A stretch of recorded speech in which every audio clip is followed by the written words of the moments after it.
Jane Ardia, director of the pro-Brexit campaign group Get Britain Out, believes the UK is in a fantastic position to realise Chancellor Rishi Sunak's lofty ambitions, provided it can free itself from the vindictive and sclerotic blocs stifling rules and regulations. Ms. Ardia said since the end of the transition period at the end of 2020, there had been an almost universal focus on the Northern Ireland Protocol, as well as the problems faced by the UK fishing industry.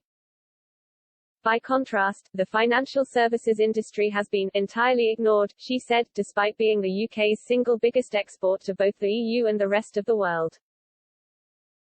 Nevertheless, in the last month the Chancellor, Rishi Sunak, Lord David Frost, and Andrew Bailey, the Governor of the Bank of England, had all indicated a deal with the EU appeared to be unlikely, she pointed out.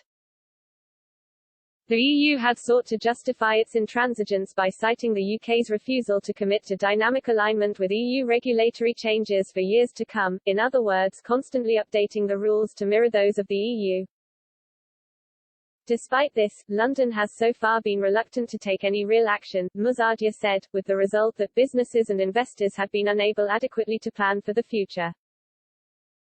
Ms. Ardia added, even though some additional barriers have been created by the vindictive EU, companies and individuals still want to choose the expertise and experience which exists in London, rather than move to the EU, contrary to what many had claimed as part of a well-documented Project Fear agenda.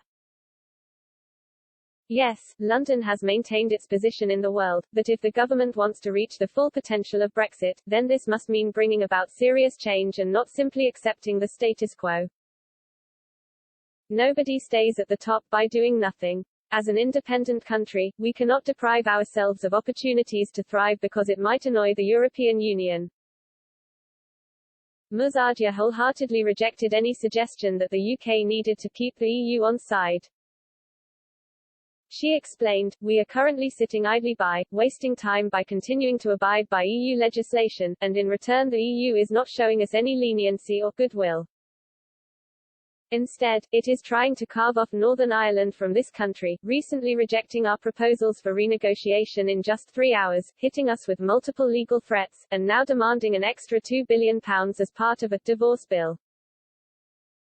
Ms. Ardia warned, the EU clearly has no interest in playing nicely, so it is about time we stopped the charades and got on with putting our own interests first, whether this is triggering Article 16 of the NE Protocol or slashing EU financial services regulations.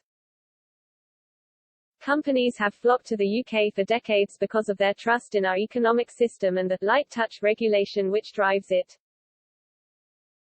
This has been diluted through our EU membership, but it is something we can recover from.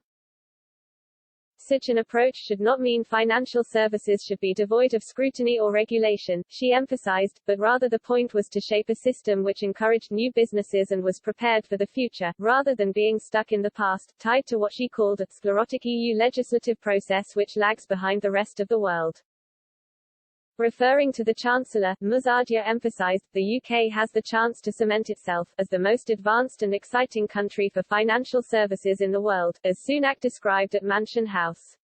However, the government must have the courage to reach out, grab this chance and bring about real regulatory change quickly.